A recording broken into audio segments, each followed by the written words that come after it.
Sabe uma coisa curiosa? Às vezes o mal aprende a se disfarçar de diversão.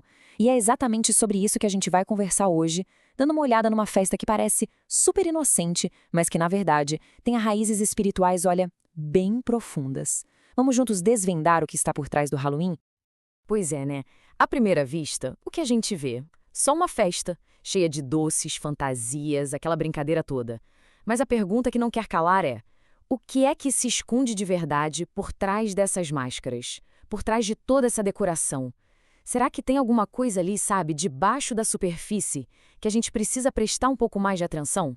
Olha, para a gente entender o Halloween como ele é hoje, a gente precisa dar um passo para trás, voltar lá no tempo, porque a origem dele não tem nada a ver com uma simples festa de doces. As raízes dele, na verdade, estão fincadas em rituais pagãos bem antigos, cerimônias que eram totalmente focadas em celebrar os mortos e, olha só, em se comunicar com o mundo dos espíritos. E é exatamente sobre isso que a Bíblia nos dá uma direção, sabe? E é uma direção muito clara. A instrução aqui não é só para se afastar. É mais do que isso. É para ativamente condenar, rejeitar essas práticas que são ligadas às trevas. E isso, claro, nos coloca diante de uma pergunta que a gente não pode evitar. Ok, vamos aprofundar um pouco aqui, porque esse é o ponto-chave de tudo. O problema nunca foi o tecido da fantasia, a maquiagem, o plástico da máscara. Não é isso. A questão central, o que realmente importa, é o significado espiritual por trás de tudo isso. É sobre o que esses símbolos representam, o que eles estão, no fundo, glorificando. E é exatamente aí que mora o perigo de levar tudo na brincadeira. Porque ao participar, mesmo que seja sem a menor intenção, a gente acaba ajudando a normalizar práticas que a palavra de Deus chama de abominação. Ou seja, algo que é espiritualmente impuro, que Deus rejeita completamente. A gente acaba tratando como se fosse normal aquilo que para ele é, na verdade, detestável. E essa é a grande estratégia por trás de tudo isso, percebe? O inimigo ele não precisa que a gente o adore abertamente, com um altar e tudo. Não, a maior vitória para ele é só nos convencer de que, isso não tem problema nenhum, que é só uma festa. Essa nossa indiferença, essa nossa passividade é a porta de entrada que ele usa. E para quem ainda está tentando achar uma zona cinzenta nisso tudo, um meio termo, sabe? As palavras de Jesus são muito diretas, não deixam nenhuma margem para dúvida. No mundo espiritual, não existe neutralidade. É uma ilusão. A falta de uma decisão, a falta de uma posição clara, já é uma posição. É isso, simples assim. Não existe neutralidade. Essa é a verdade que a gente precisa encarar.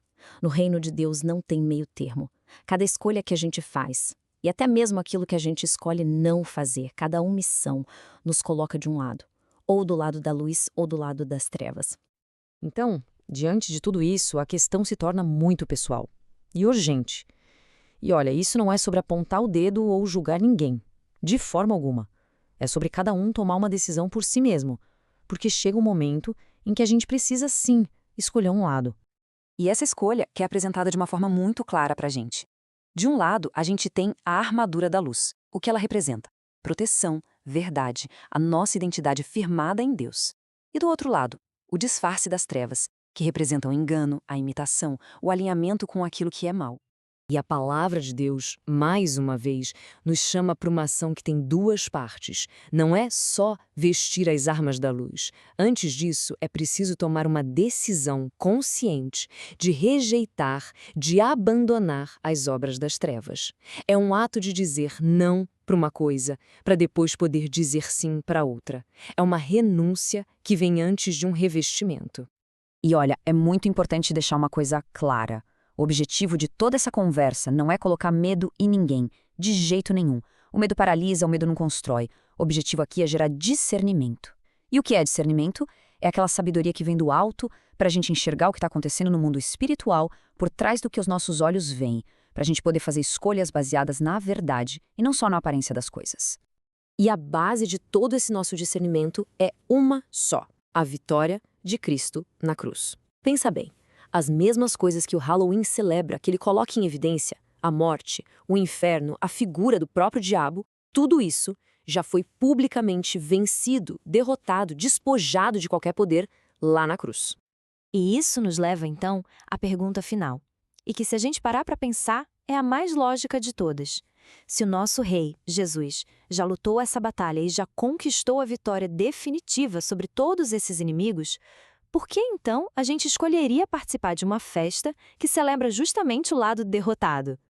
A resposta para essa pergunta e para tantas outras, ela está disponível para todos nós. Por isso, o convite final que fica é esse: busque a verdade. Vá atrás, estude, medite na Bíblia. Ela é a nossa fonte de verdade, a luz que ilumina cada uma das nossas escolhas. E para continuar essa jornada de conhecimento, acesse grapadesde.com.